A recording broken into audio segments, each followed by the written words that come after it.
All right, everyone, we are live here on American Hammers TV.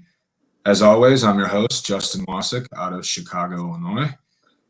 And I am joined today by my guest, Cale, from the Chicago Gooners. Cale, how you doing, man? I'm doing good. How about yourself, Justin? Doing well, doing well. Thanks for joining, as always. One of the few return guests on the show, so always special to have that going. So I'm just going to jump right into it. We played you guys in early December.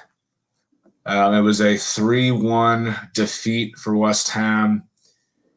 Arsenal didn't really play that well, from what I recall. West Ham scored in the first half, I believe, or right into the second. And Arsenal was very, very poor up until around the 60th, 65th minute when you guys scored 3 goals in a span of, I think, 9 or 10 minutes. And it was just capitulation.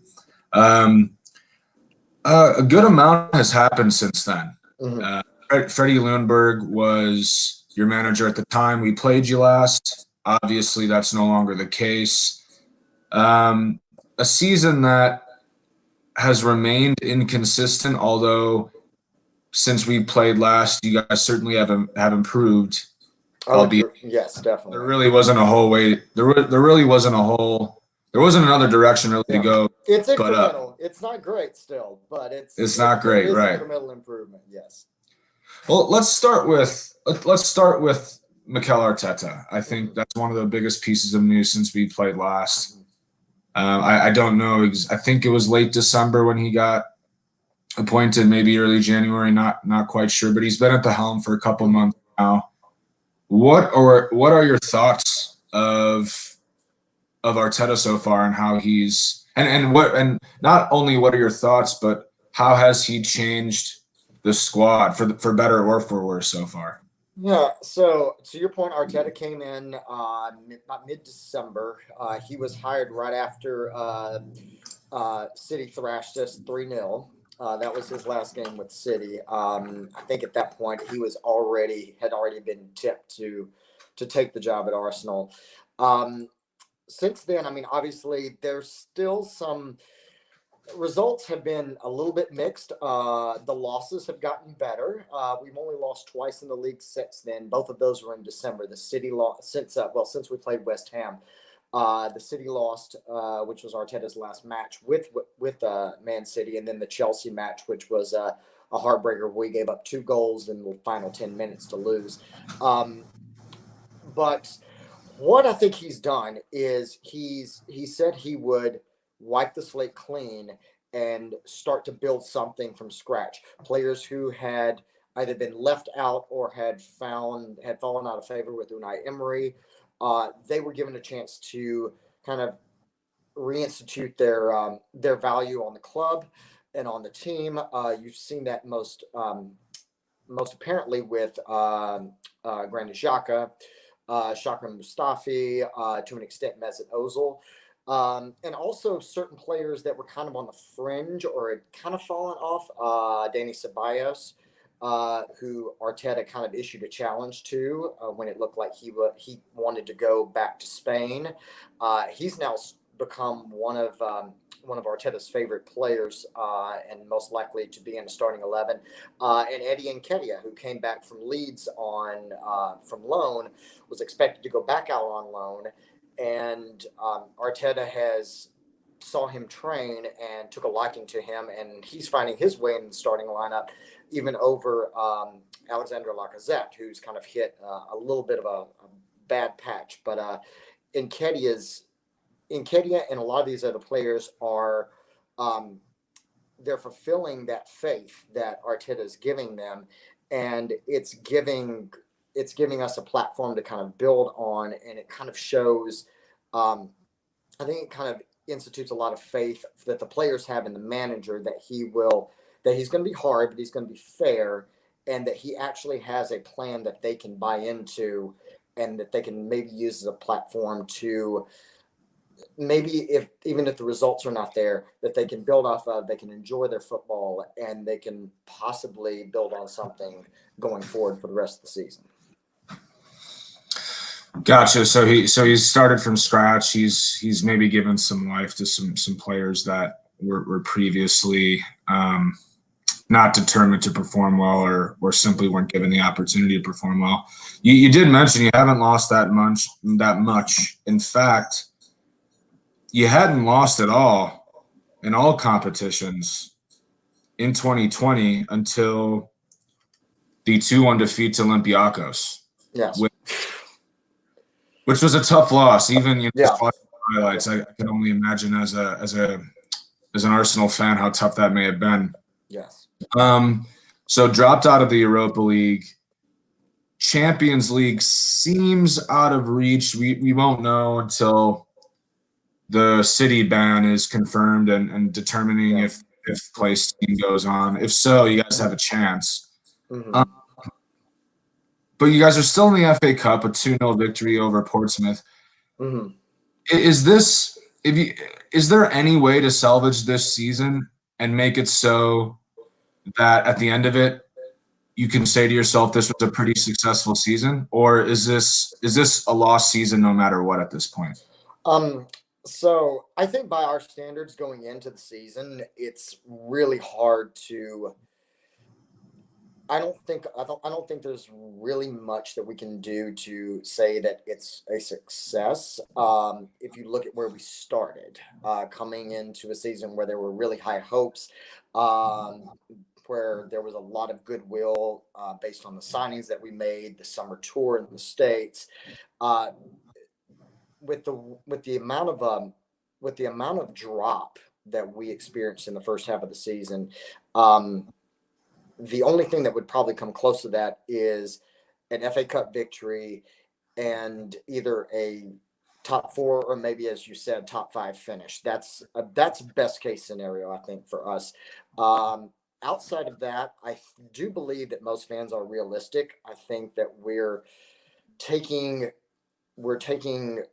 some hope in the increased in the performances, not just the results. Obviously, results are what that's the main currency in football. You have to win, or you have to, that 3 points are the highest. It's currency. a results-driven business. Exactly. But I think because the performances were so just inept during the late stages of the Emery era, any type of performance increase and performance boost is definitely being applauded.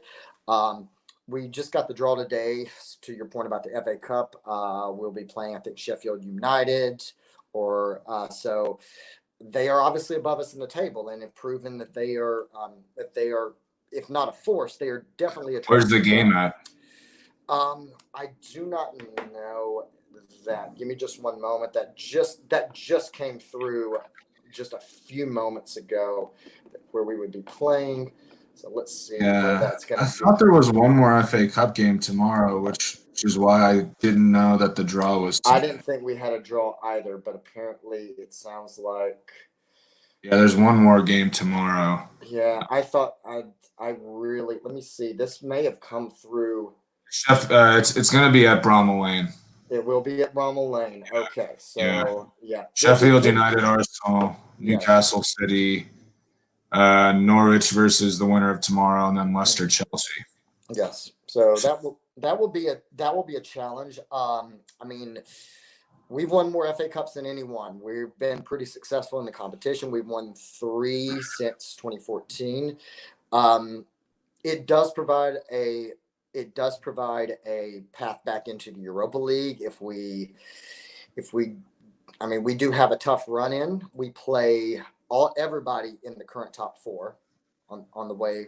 We just got the City match got rebooked for next weekend. Excuse me, not next weekend, next week. We play them a week from today.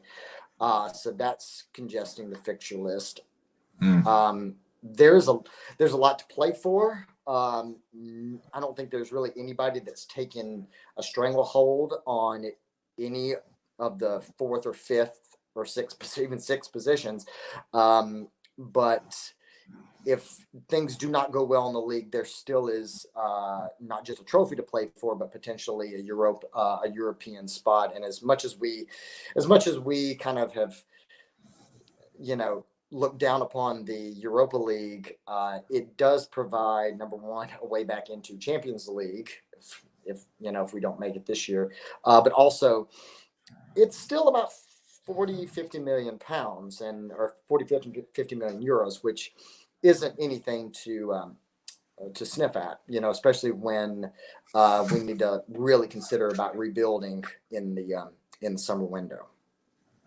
So a Europa League, like a top 6 finish and an FA Cup victory wouldn't be successful, even given how low you guys got this year. You don't think that still would be a success? I think that it's not where I think it's one of the things that it's not a success by our standards, but I think it's something that we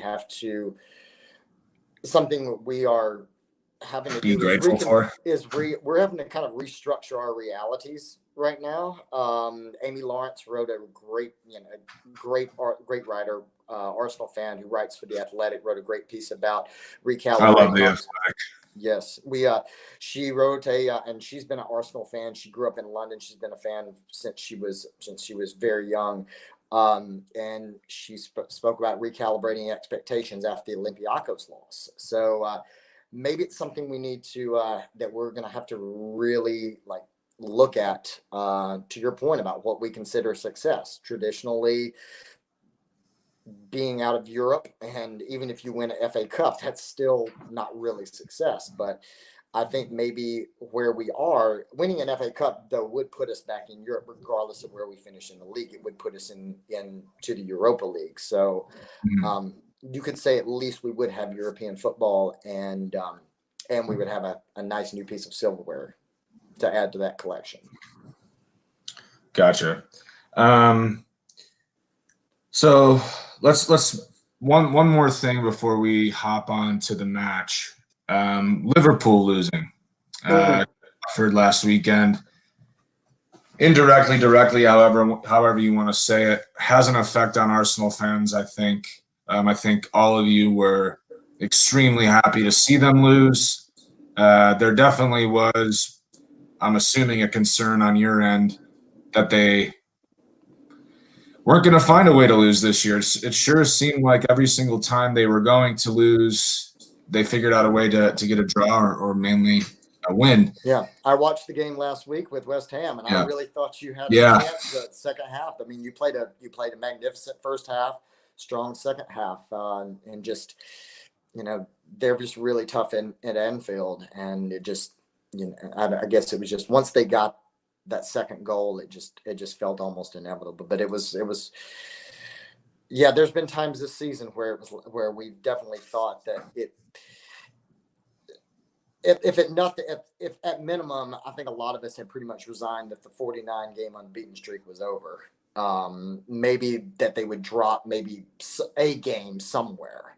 But it was getting, considering they'd only dropped 2 points all year, all Premier League season, it was starting to look bleak. And at the risk of sounding like the 72 Dolphins, but it's just a record, I think, that as fans we're just very we're very proud of, obviously. And of course, at the risk of sounding like we're living in the past, but and when you don't have when you've had a season like we've had, and there's not been much to get excited about, just having a little bit of that Schadenfreude, when it comes to other supporters groups, it's kind of fun. It was nice to kind of take the piss out of them just a little bit, and at least the Liverpool fans I work with. But right. And they're still going to win the league. They'll still be fine. They're still in Champions League. But just for one day, it felt good to kind of have that to hold over them. Yeah, it did. And as West Ham fans, we also sometimes live in the past too. we're very proud of it, but we like to say West Ham won the World Cup for England. Well, I don't really, because Yeah. the England team doesn't really matter to me, but a lot of the the pure, not the pure, but the English West Ham fans that have been around for a while, and they like to talk about the '66 World Cup. So,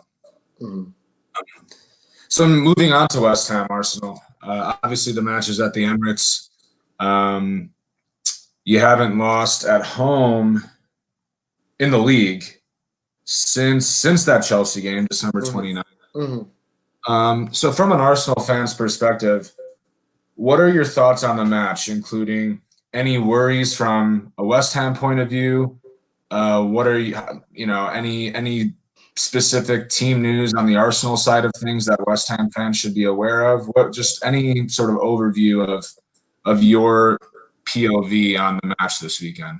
Well, I think first off, as far as our opponents, I think just looking at the Liverpool match, that showed how an organized West Ham team could present problems if they were able to stymie a Liverpool attack for the better part of 60 minutes or so at Anfield. They definitely do have the wherewithal to do the same to us. I think a lot of the game will come down to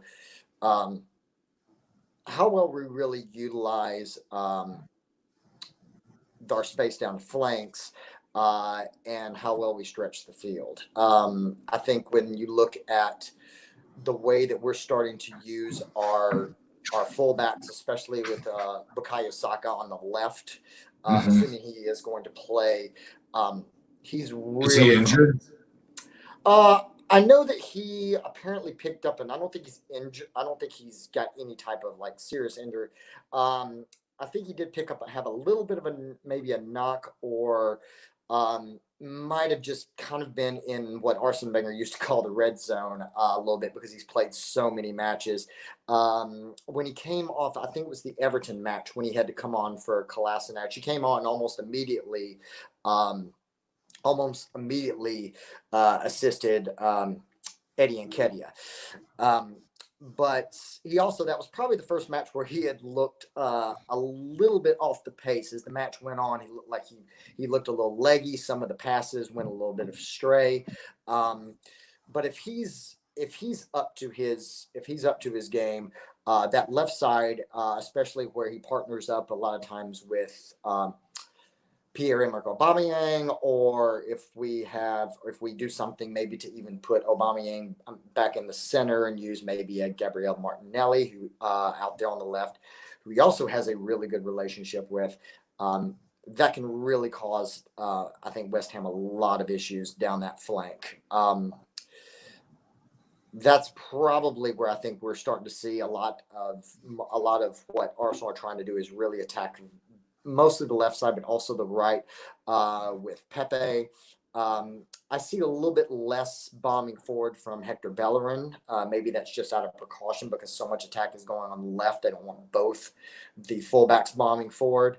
But I think that's where you're starting to see Arsenal, really threaten, is down those flanks as opposed to just building up through the center. I think it also probably takes a little bit of the defensive weight off of those the center of the park, which was where, though we have gotten better and we've gotten stronger with Granit Xhaka, with Danny Ceballos, and even to an extent Mesut Ozil's picked up his defensive work rate. That still is not the strongest area of the park for us.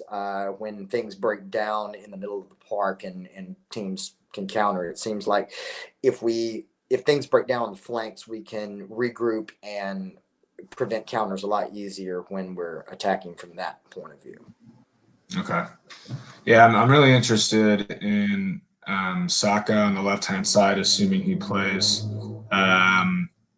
We have a young right back who has played the last few matches in the league, Jeremy Ngakia. I believe he's 18, could be 20, but I think he's 19 still out of our academy system. And It's really with Ryan Fredericks, who was a right back heading into this season, continuing to be inconsistent with his health, and Pablo Zabaleta just not having the legs anymore. Yes. Ngakia has been playing really well and has really cemented himself in that position. So, two youngsters, I think Saka is 18, 18. So Saka is, yes, I think he's 18. Yes. I think he's 18. It'll be really interesting to see two young, promising teenagers battle it out. Left-hand side. Yeah. How did you feel about because I mean, you followed up that Liverpool match with it looks like you won against Southampton.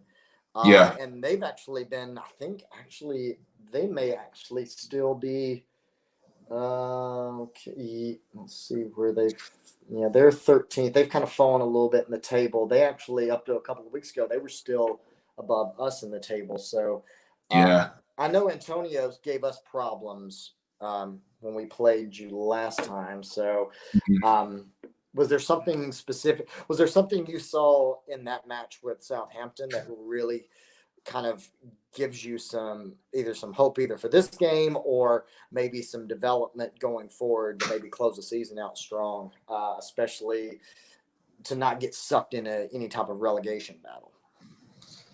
I mean, we're going to be in a relegation battle no matter what. I could see it going down to the final day. I think there are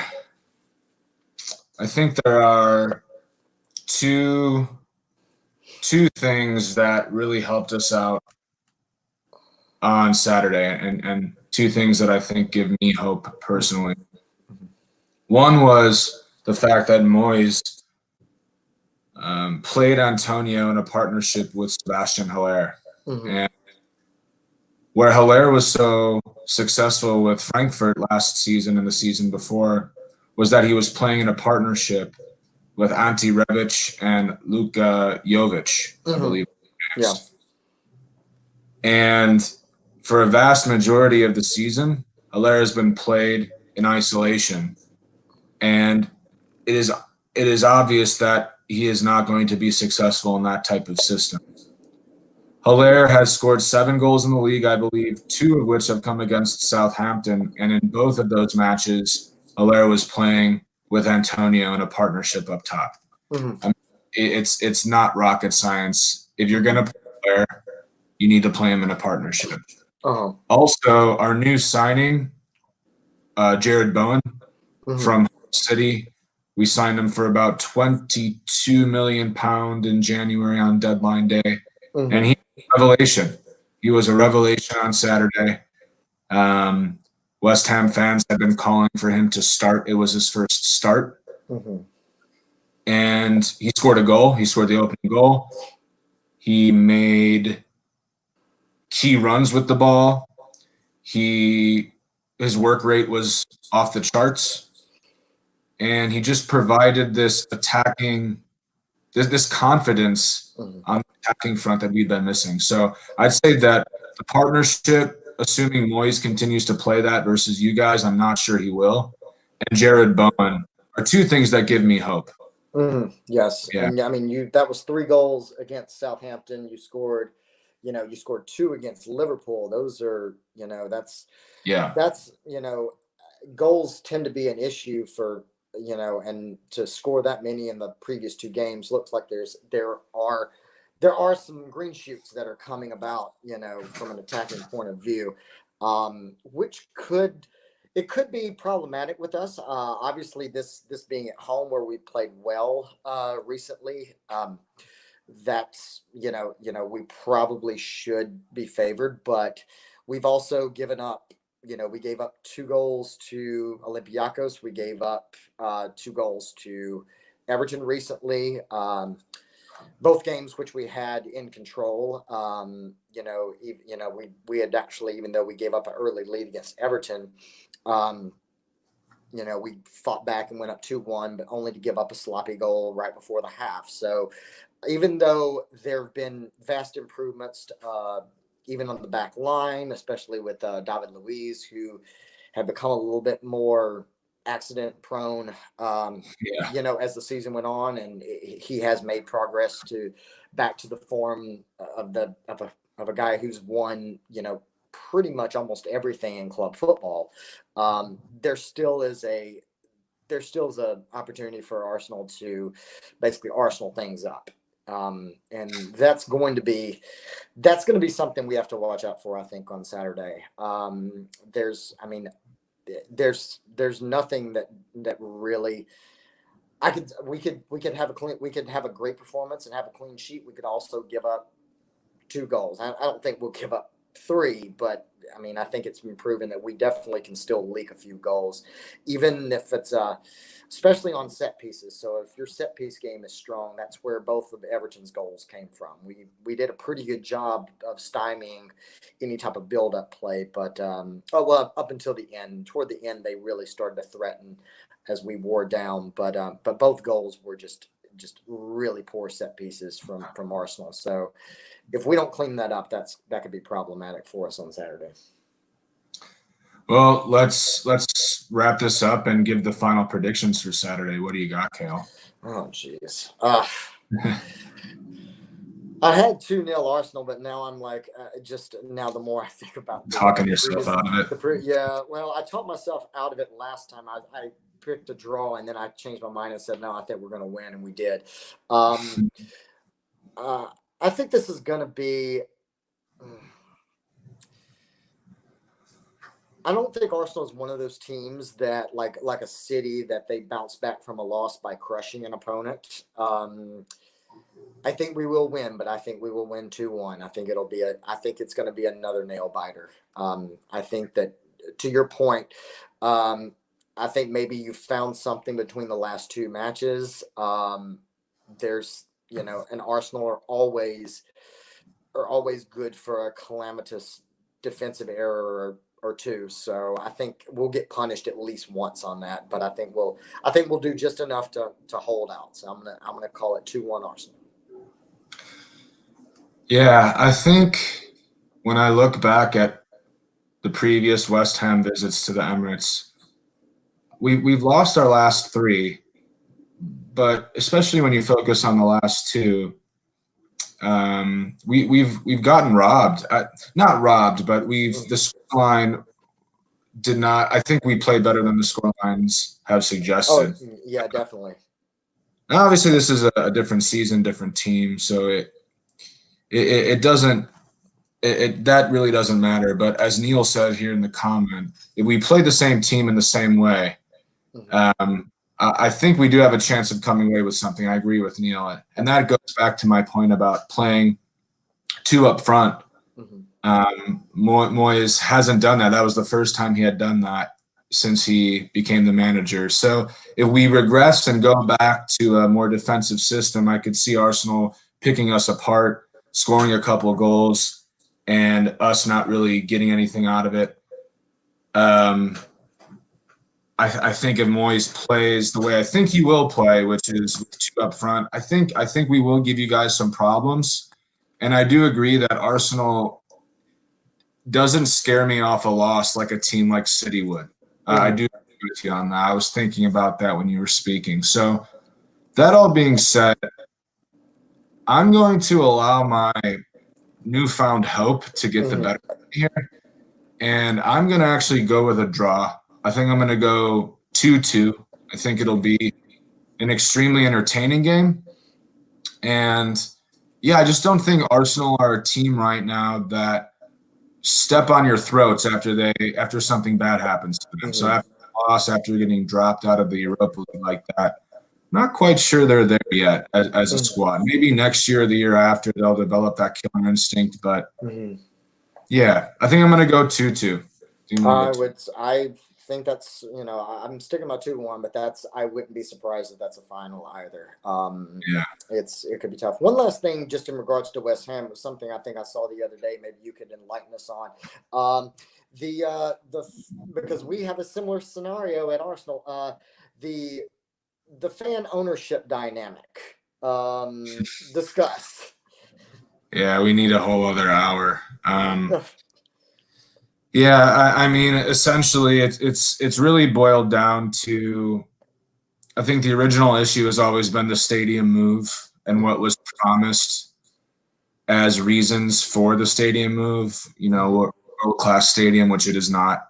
Mm-hmm. We will build a world class team in a world class stadium. That world class team has not been bought. Yes, the owners have a net spend over the last 3 years of like 140, 150 million pound, but in today's Premier League day and age, that's, when you look at teams like even Wolves, who were in the championship 3 seasons ago, they have a 200 plus million pound net spend. Everton, a 200 plus million pound net spend. Those are the teams that we're supposed to be competing with. I mean, I think even as recently as the 17-18 season, which was our second year in the new stadium, we actually had a negative net spend Uh-huh. when it came to transfers. Now, I don't know the ins and outs of revenue and all that, but at Mm-hmm. the end of the day, financially, um, the owners seem to have either they're under delivering on their promise and they essentially lied, or they basically over promised us Mm-hmm. in order to get us on board with the move, which essentially is also a lie as well. Mm-hmm. Or I guess the third option could be that they actually thought that they could spend more than they have, and they realized they couldn't. That would be just a dumbfounded mistake, and there's still no excuse for that. But whatever the reason, the true reason is, it's probably a mixture of all of those things. Mm-hmm. Fans have been overpromised and underdelivered is Mm-hmm. probably the phrase I would use. So at the end of the day, winning cures all, and when you're in a relegation battle after you moved to a stadium to prevent these relegation battles from ever happening again, fans are going to be livid. Mm-hmm. It's really what it comes down to. We're just not performing on the field. Yes, and that's obviously it's not to equate the Emirates move from Highbury, but that's some even with FA Cups and even with the years of Champions League, a lot of Arsenal fans still feel that the moving from Highbury was always promised to put us in a different stratosphere. Even as recently as like I think 2013, Ivan Gazidis was talking about like, you know, we were coming to a point where we could compete, maybe if not with like financially speaking with like a Manchester City or a Chelsea, but we could definitely compete on the same lanes as Bayern Munich. And then a couple of years ago, they're like, oh, we need to start like looking for value like the Leicesters of the world. And it was like, well, where was the super club? What happened to the super club mentality and the great things that we can do that Yeah, was touted just a few years ago?